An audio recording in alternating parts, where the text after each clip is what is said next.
Hello, everyone. We're talking about allergies today and not talking about the human allergies, although we know we have plenty of those.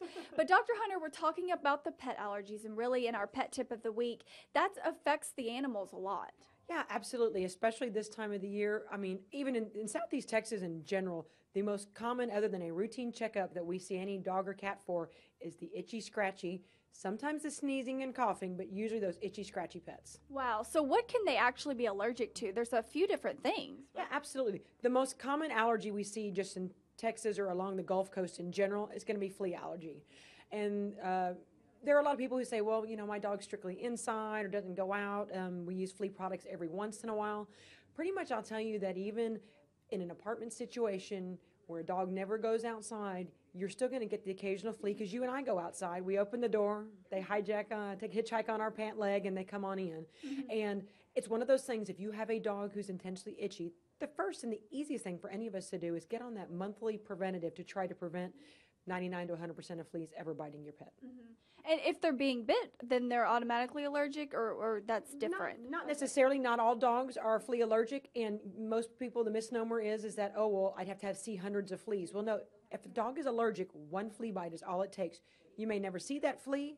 Your veterinarian might find evidence of it, but it might not. So we always say the first thing for any of these dogs that come in itching, scratching is, what's your flea preventative? Let's get you on one, just because this time of the year, they're everywhere. Oh, wow. Okay, and what are the couple of the other ones? Yeah. Then the second most common is the same things that give you and I bronchitis, stuffy heads, watery eyes, noses. That's all the stuff in the environment. The molds, the pollens, everything that's flowering, even the grasses, and even sometimes, believe it or not, some animals are allergic to people.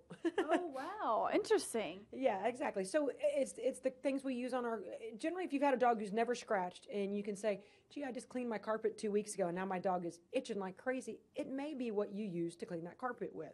So it's always part of the important history when you're talking to your veterinarian is, what's changed? What can you think of? Try to think of those things ahead of time because we'll be asking to try to narrow it down ourselves. Yeah, because there are going to be so many different things, including the food that they're eating. Yeah, absolutely.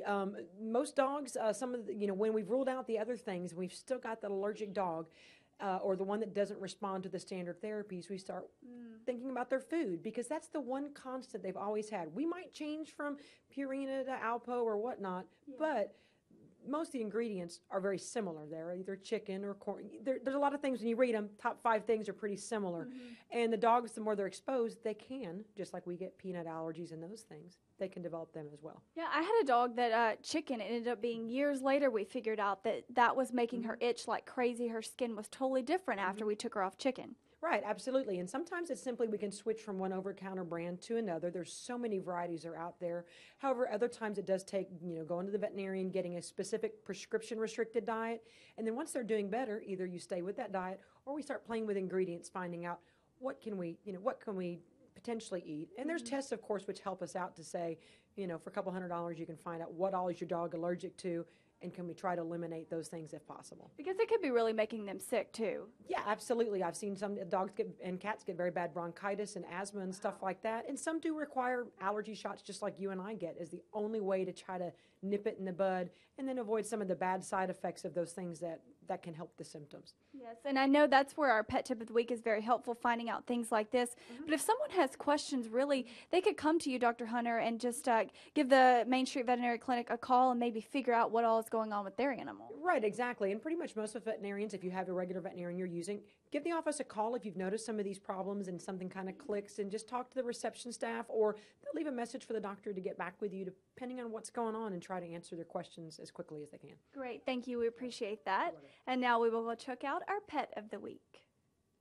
Everyone, we want you to meet Charlie. This is a yellow lab. We think that Charlie is probably 2 to 3 years old. Seems very mild-mannered, did not jump on us at all when we came out here. Very calm and also seems to be housebroken. Someone probably trained him before he got here to Lumberton Animal Control. The idea behind these segments is to get these wonderful animals a home. You can see Charlie's very calm, which is nice, and yellow labs are a great breed of dog as well. If you're interested in giving Charlie a home, then all you have to do is call the Lumberton Police Department, ask them to connect you to Lumberton Animal Control, and this guy can be part of your family. For this week's Save a Pet segment, I'm Jessica Guidry.